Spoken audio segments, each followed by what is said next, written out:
राम हमारे मन में बसे हैं, राम घट घट में बसे हैं। वो भजन आपने सुना होगा, घट घट में जो रम रहा उसको राम पहचान।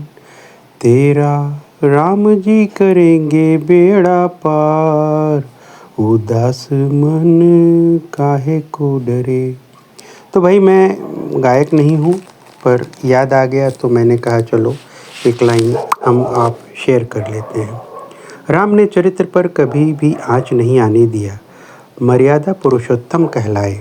पर क्या आपको पता है उस राम के बारे में जिसके नाम से ही करोड़ों लोग भवसागर पार कर गए, उनको भी इस संसार में आकर व्यक्तिगत दुखों का सामना करना पड़ा? क्या आप जानते हैं भगवान राम ने एक ऐसा निर्णय लिया था जिसने उन्हें राजा नहीं बल्कि सबसे अकेला इंसान बना दिया। आज की ये कहानी सुनकर आप दंग रह जाएंगे। राम को हम क्या समझते हैं? हम राम को मर्यादा पुरुषोत्तम कहते हैं, आदर्श पुत्र, आदर्श पति, आदर्श राजा। लेकिन शास्त्र कहते हैं राम का सबसे बड़ा युद्ध रावण से नहीं था बल्कि अपने ही मन से था। और यही है राम की अनसुनी दास्तान। राम को राजा बनने के बाद भी चैन नहीं था। लंका विजय के बाद राम अयोध्या के राजा बने। राज्य सुखी थी, प्रजा प्रसन्न थी। लेकिन वाल्मीकि रामायण बताती है राम के मन में शांति नहीं थी। एक दिन राम ने प्रजा की बातचीत सुनी। राम तो महान है, पर क्या सीता सच में शुद्ध हैं? यही एक वाक्य राम के हृदय में वज्र बनकर लगा। राम को एक बहुत ही कठिन निर्णय लेना पड़ा। सीता अग्नि परीक्षा दे चुकी थी, देवताओं ने उनकी पवित्रता स्वीकार की थी। फिर भी राम जानते थे राजा का जीवन व्यक्तिगत नहीं होता। वाल्मीकि रामायण के अनुसार राम पूरी रात जागते रहे। अगर मैं पति बनकर निर्णय लूं तो राजा असफल होगा, और अगर राजा बनकर निर्णय लूं तो पति टूट जाएगा।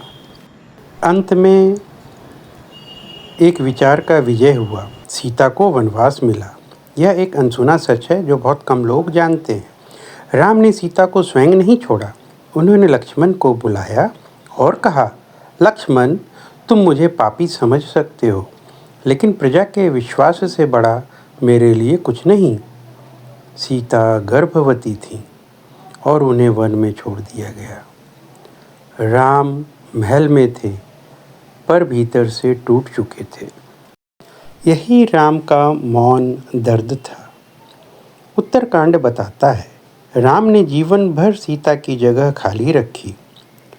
कोई दूसरी रानी नहीं, कोई सुख नहीं। यज्ञ भी सीता की मूर्ति के साथ किए। क्यों? क्योंकि राम राजा बने। लेकिन पति कभी सीता को नहीं छोड़ पाए। राम हमें एक गहरी सीख देते हैं। राम हमें सिखाते हैं धर्म का मार्ग फूलों से नहीं, कांटों से भरा होता है। कभी कभी सही होना खुश होने से ज़्यादा कठिन होता है। राम भगवान थे, फिर भी उन्होंने अपने हृदय को बलिदान दिया। एक आत्ममंथन है हमारे और आपके लिए। अगर आप राम की जगह होते तो क्या आप अपना सुख छोड़ पाते या धर्म को? राम ने धर्म चुना और यही उन्हें मर्यादा पुरुषोत्तम बनाते हैं।